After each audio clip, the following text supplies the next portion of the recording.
بسم الله الرحمن الرحيم. الحمد لله رب العالمين، والصلاة والسلام على أشرف الأنبياء والمرسلين، اما بعد۔ محترم ناظرین، اللہ رب العزت نے ہفتے کے ایام میں جمعے کے دن کو ایک سنہری اور بابرکت مقام عطا فرمایا ہے۔ یہ وہ دن ہے جس کی ساعتیں قبولیت دعا اور رحمت الہی کی گھڑی کا پتہ دیتی ہیں۔ اسی عظمت کو بیان کرتے ہوئے ایک مقام پر ذکر ملتا ہے، اس لیے نیک اور صالح لوگ جمعے کے دن عصر کی نماز کے بعد دروازہ بند کر لیتے، شام تک کھولتے نہیں تھے۔ کسی نے پوچھا، اس کو کیا ہوا؟ بندہ بڑا نیک ہے۔ پتہ چلا کہ حدیث کے الفاظ ہیں، جمعے کے دن کثرت سے درود پڑھا کرو۔ یہ صبح سے تو پڑھا رہے تھے، درود کا موقع نہیں ملا۔ یہ عصر سے مغرب تک سورج غروب ہونے سے پہلے اس حدیث پہ عمل کرنا چاہتے ہیں، بیٹھ کے پیارے پیغمبر پہ درود بھیج رہے ہیں، کیونکہ دعویٰ ہے، حدیث کا وعدہ ہے، جو کثرت سے درود پڑھتا ہے دنیا کا کوئی دکھ نہیں رہتا۔ جو اللہ تبارک و تعالی دور نہیں کرتے، اور اس طرح پاک صاف گناہوں سے ہو جاتا ہے جیسے اس نے گناہ کیا ہی نہیں۔ عصر کے بعد کی گھڑی اور رحمت الہی، رسول اللہ صلی اللہ علیہ وسلم کا فرمان، ابھی عصر کی اذان ہوگی، ظہر کی جو اذان سن لے درود پڑھ لے۔ چند کلمات ہیں، جو بھی گناہ کر چکا سارے گناہوں سے اسے پاک کر دیا جائے گا۔ اگر اس وقت اس کی موت آ جائے، اللہ کی رحمت اسے ڈھانپ لے گی۔ ایک مومن کو امید ہو، نماز پڑھے گا، نماز پڑھنے کے بعد بیٹھا رہے اپنی جگہ پہ، ایک نہیں، 10 نہیں، 1000 نہیں، لاکھ نہیں، خربوں کی تعداد میں فرشتوں کا نزول، زمین و آسمان کا خلا بھر جاتا ہے فرشتوں سے، جو دعائیں کر رہے ہیں، اے اللہ، یہ بندہ اپنی جگہ پہ بیٹھ کے جو ذکر کر رہا ہے اس کو معاف کر دے، اس پہ رحم فرما دے اور اس کی توبہ کو قبول فرما دے۔ فرشتوں کی دعا کو اللہ تبارک و تعالی رد نہیں کرتے، کیونکہ فرشتے دعا اس وقت تک کرتے نہیں جب تک اللہ کا حکم نہ ہو، اور اللہ تبارک و تعالی فرشتوں کو حکم دیتے نہیں ہیں جب تک اپنے بندے سے راضی نہ ہو جائے۔ وہاں بیٹھے بیٹھے اگر دنیا سے چلا جائے تو اللہ کی رحمت اسے ڈھانپ لے گی۔ تسبیحات مبارکہ اور مغفرت کا وعدہ، 33 مرتبہ سبحان اللہ، 33 مرتبہ الحمدللہ، 33 مرتبہ اللہ اکبر، پھر پورا کرتے وقت یہ کہہ دے، لا الہ الا اللہ وحدہ لا شریک لہ، لہ الملک ولہ الحمد وہو علی کل شیء قدیر۔ سمندر کی جھاگ کے برابر بھی گناہ ہو تو اللہ معاف فرما دیتے ہیں۔ جمعہ کا مبارک دن ہے، گھر جاتے وقت ٹائم تو لگے گا، آج چلتے چلتے سبحان اللہ و بحمدہ 3 سے 4 سیکنڈ میں ادا ہونے والا کلمہ 100 مرتبہ پڑھ لے۔ سمندر کی جھاگ کے برابر بھی گناہ ہو تو اللہ اس کے گناہوں کو پاک صاف کر دیتے ہیں۔ یا گھر جاتے جاتے دنیا سے چلا جائے، 4 منٹ اس پہ لگا دیے، اللہ کی جنت کا مہمان ہوگا۔ گھر پہنچ جائے، 3 مرتبہ یہ کہہ دے، صبح شام کسی وقت، استغفر اللہ۔ اللہ کے رسول فرماتے ہیں، جتنے بھی زندگی کے گناہ ہیں اللہ سارے معاف کر دیتے ہیں۔ رات کا محافظ فرشتہ، رات کا وقت ہو گیا، وضو کر کے سو جائے۔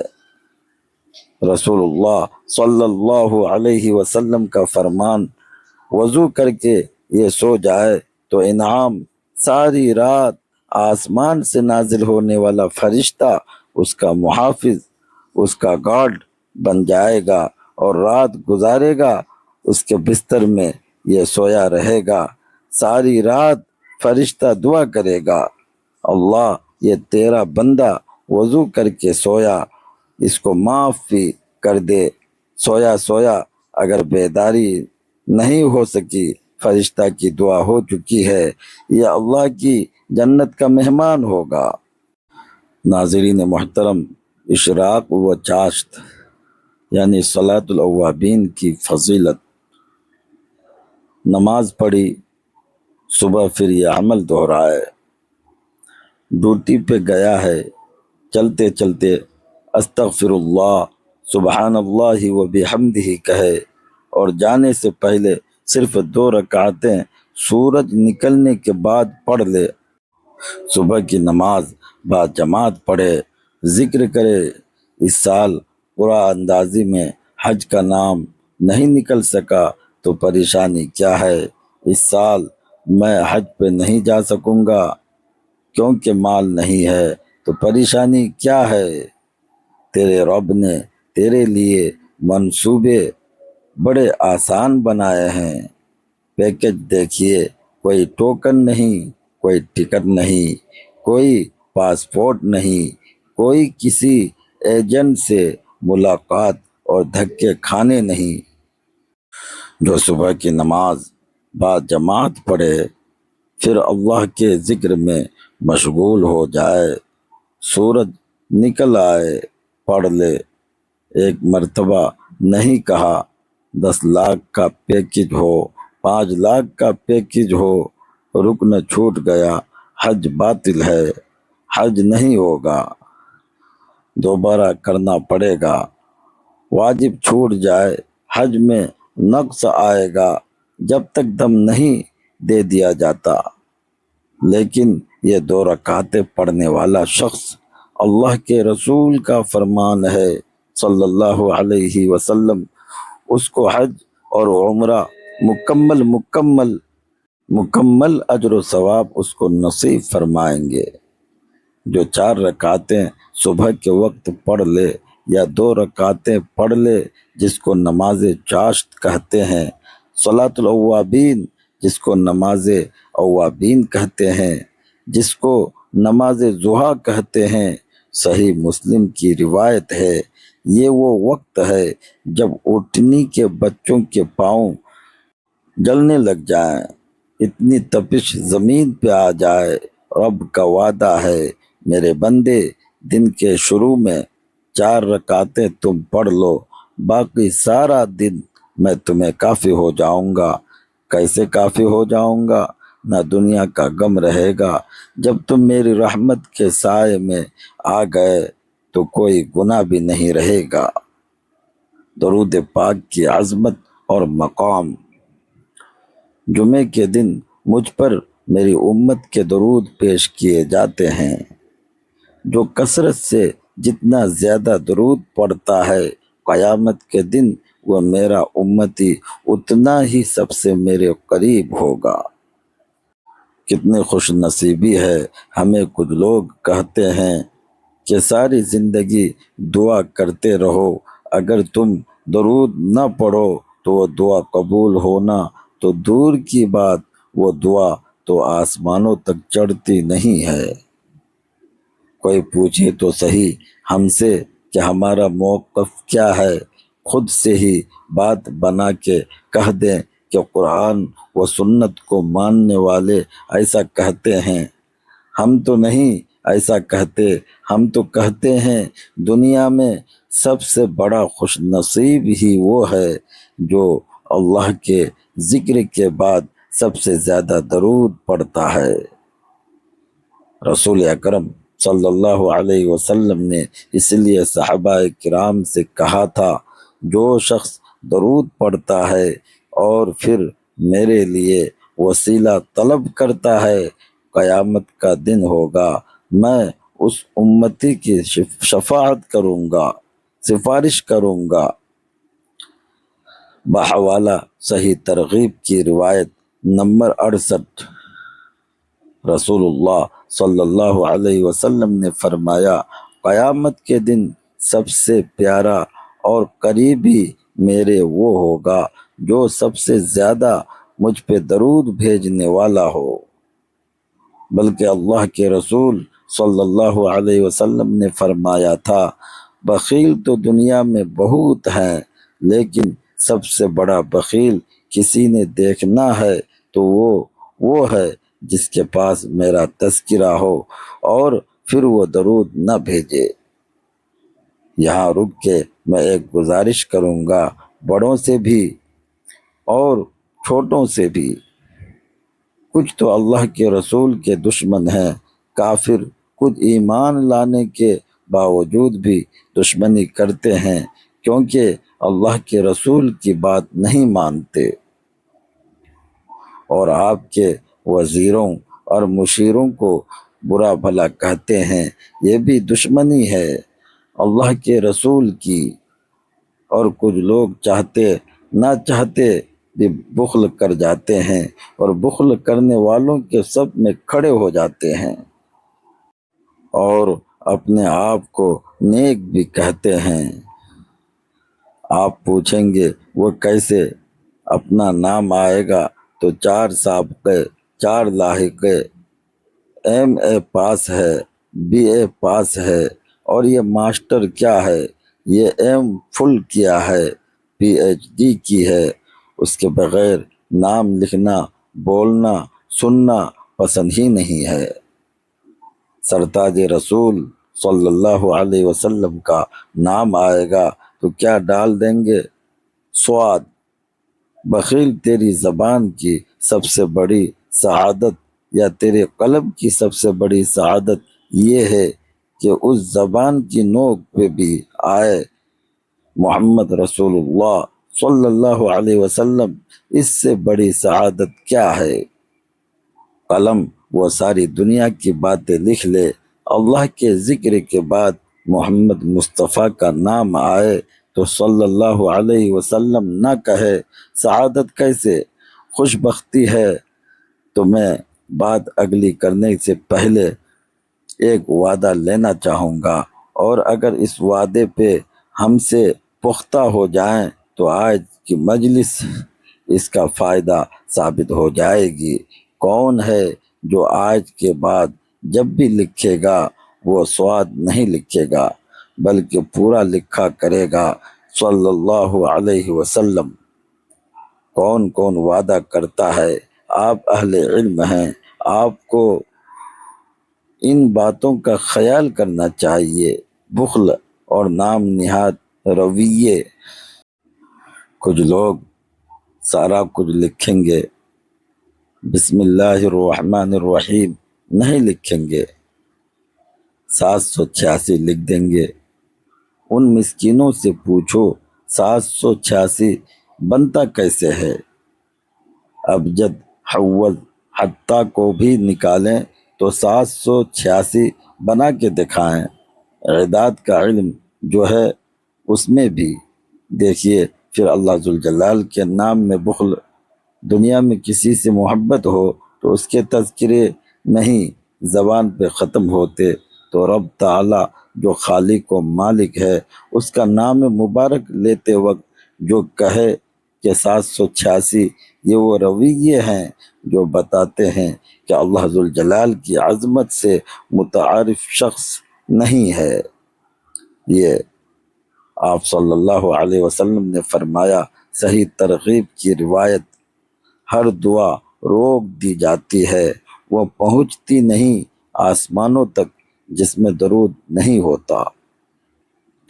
بلکہ حسین ابن علی کی روایت ہے، صحیح ترغیب کی روایت نمبر 68، جس شخص کے پاس اللہ کے رسول صلی اللہ علیہ وسلم کا تذکرہ کیا جائے، وہ درود پڑھنا بھول جائے، وہ درود پڑھنا بھولا نہیں، جنت کا راستہ بھول گیا ہے۔ یہ ہمارا موقف ہے، اس پہ کوئی اشکال نہیں۔ تو کوئی بتائے، ہمارا تو موقف ہے دعا ہی قبول نہیں ہوتی، دعا چڑھتی نہیں ہے، وہ جنت کا راستہ ہی بھول جاتا ہے۔ کون کہتا ہے کہ قرآن و سنت کی بات کرنے والے درود کے منکر ہیں۔ یہ صرف حاسد اور ناقد جو ہے، جس کے پاس کوئی دلیل نہیں بنتی تو پھر وہ طعنے دیتا ہے۔ طعن و تشنیع کرنے والے کبھی بھی فلاح نہیں پاتے۔ محترم عزیز دوستو، اللہ کے رسول صلی اللہ علیہ وسلم پر درود بھیجنا یہ ہر مسلمان کی سب سے بڑی سعادت ہے۔ اللہ ذوالجلال کے ذکر کے بعد آپ صلی اللہ علیہ وآلہ وسلم کی محبت کا یہ تقاضا ہے کہ آپ پر درود پڑھا جائے۔ قرآنی آیات میں لفظ صلاۃ کا مفہوم، اس کے بارے میں ایک ضروری بات سمجھنے والی ہے۔ کتنے لوگ ترجمہ کرتے ہیں ان اللہ و ملائکتہ یصلون علی النبی، بے شک اللہ ذوالجلال اور اس کے فرشتے نبی پر درود بھیجتے ہیں۔ یہ ترجمہ ٹھیک نہیں۔ یا ایھا الذین آمنوا صلوا علیہ وسلموا تسلیما، اے مومنو تم بھی درود پڑھو۔ لفظ صلاۃ جب اس کی نسبت اللہ ذوالجلال کی طرف کی جائے، ویسے تو صلاۃ کے 18 معنی ہیں عربی زبان میں، لیکن جب یہ کہا جائے صلی اللہ، اس کا مطلب ہوتا ہے اللہ ذوالجلال رحمتوں کی برکتیں برسائیں گے، تعریف کریں گے، فرشتوں کے سامنے اپنے محبوب کے تذکرے کریں گے کہ یہ میرا محبوب ہے جو سرتاج رسول ہے۔ وہاں درود معنی نہیں ہوگا۔ لفظ صلاۃ جب فرشتوں کے ساتھ استعمال ہو، فرشتوں نے صلاۃ پڑھی، کیا مطلب؟ وہاں بھی درود کا معنی نہیں ہوگا۔ بلند مقام کے لیے برکت کی دعائیں کی، فرشتوں نے بخشش کی دعائیں کی۔ صلی الرجل جب لفظ صلاۃ کو کسی انسان کے ساتھ ذوالعقل کے ساتھ استعمال کیا جائے تو اس کا مطلب نماز پڑھنا بھی ہوتا ہے، اس کا مطلب درود پڑھنا بھی ہوتا ہے، اور دیگر معنی بھی اہل لغت نے بیان کیے ہیں۔ لیکن اگر غیر ذوالعقل کے لیے استعمال ہو، یعنی حیوانات، پرندوں نے درود پڑھا، یہ ترجمہ نہیں ہوتا۔ وہاں ترجمہ ہوتا ہے پرندوں نے اللہ ذوالجلال کی حمد و ثنا بیان کی، اللہ ذوالجلال کی تعریف کی ہے، حمد بیان کی ہے۔ تو قرآن مجید کے ترجمے کو صحابہ کرام، تابعین اور تبع تابعین اور لغت کو سمجھنے والے لوگ ہیں، ان کے کیے گئے ترجموں کی روشنی میں ہی اختیار کرنا چاہیے۔